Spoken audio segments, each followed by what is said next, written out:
Oke, yang kedua ini adalah pajak proporsional ya atau persentase. Pokoknya bedanya itu bentuk pajaknya dalam persen ya. Jadi besarnya pajak persentase tertentu dari harga jual setelah pajak ini ya, jangan lupa. Langkah-langkahnya misalnya pakai contoh.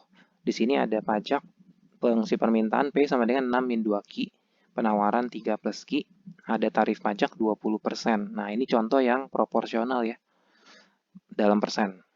Pertanyaannya sama aja, keseimbangan pasar sebelum sesudah pajak, kemudian TK, TP, dan T, sama grafik ya. Jadi, pertama tuh pokoknya cari dulu keseimbangan sebelum pajak. Langsung aja PD sama dengan PS. Dapatkan Q dan P-nya nih. Nah, sesudah pajak, bikin fungsi yang barunya itu jangan sampai salah ya. Di sini PST sama dengan 3 plus Q. Tambah 0,2. 0,2 itu dari 20% ya. 0,2 dikali harga jual sesudah pajak, yaitu PST. Gitu. Jangan lupa PST-nya ya. Jangan sampai kamu cuma nulis 0,2 doang ya. Jangan kayak gitu. Jadi 3 plus Q tambah 0,2 kali PST. Terus kamu bisa samain kan ini, bisa kamu kurangin ini karena di sini ada PST, di sini ada PST, kamu kurangin, nanti kamu bagi, nanti terakhirnya seperti ini, ya. Pokoknya tuh kalau kamu di sininya udah bener, itu udah aman deh ke bawahnya kemungkinan bener ya. Jangan sampai tuh kamu cuma nulis 0,2 terus kamu jumlahin jadi 3,2 plus Q, wah itu udah salah deh ya. Nah setelah itu PD sama dengan PST, cari P dan Q lagi, seperti ini ya dapatnya.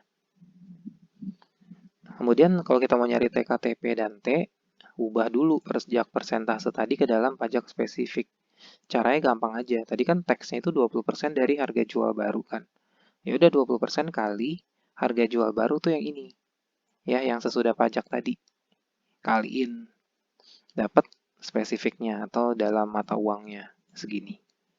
Setelah itu TK-nya itu tinggal kamu selisihin antara harga sesudah pajak kurangin sebelum. Ya, pokoknya harga sesudah pajak pasti lebih tinggi, makanya nggak mungkin minus di sini. Ya, terus kamu kali sama Q sesudah pajak, yaitu QT yang ini. Tuh, ya. TP gimana nih? Kalau TP berarti yang tadi kita hitung nih 0,92 kurangin dengan hasil TK yang per unit. Nih 0,62. Ya, dapat sekian dikali sama kuantitas yang sama. Ya, ini angkanya sama ya, 0,69, 0,69.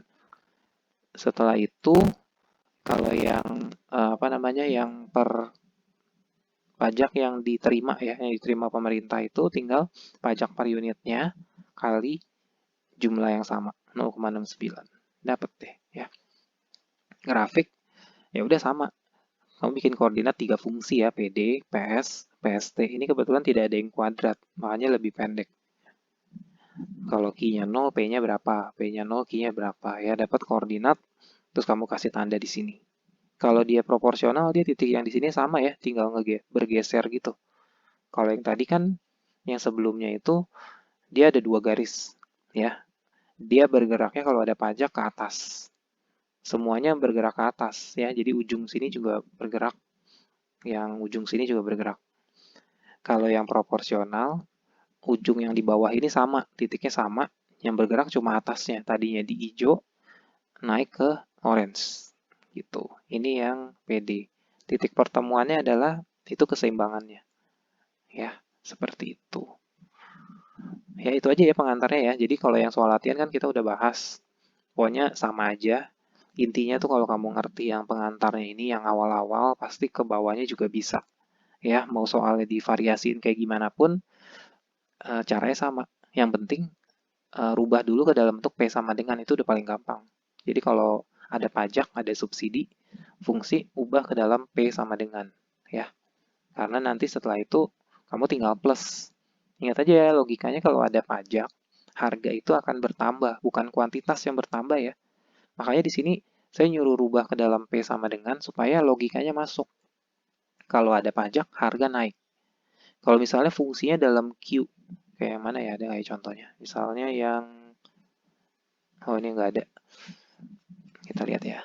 Misalnya, ini juga P, ini juga P. Nah ini ya, ini kan fungsinya dalam Q nih. QD, QS. Kalau misalnya ada pajak, jangan sampai kamu tuh 3P min 400 plus, misalnya pajaknya 10 plus 10 gitu, jangan ya. Karena kan logikanya jadi beda. Kalau misalnya Q-nya kamu plus, berarti artinya tuh kalau ada pajak, kuantitas yang dibeli naik. Nah itu kan nggak sesuai kan dengan teorinya. Jadi yang naik itu adalah harga. Jadi mendingan rubah dulu ke dalam P sama dengan gitu ya. Jadi P sama dengan berapa? Kayak begini nih. Ubah ke dalam P sama dengan. Nah, setelah dalam P sama dengan baru kamu boleh tambahin pajaknya 100 di sini. Gitu. Jadi harga sesudah pajak adalah harga lama plus pajaknya. Jadi tambah mahal dia. Begitu ya. Itu aja sih. Jadi kata kuncinya tuh kalau ada pajak fungsi penawarannya berubah ya. Dan fungsi penawarannya harus dalam bentuk P sama dengan gitu ya. Gitu aja.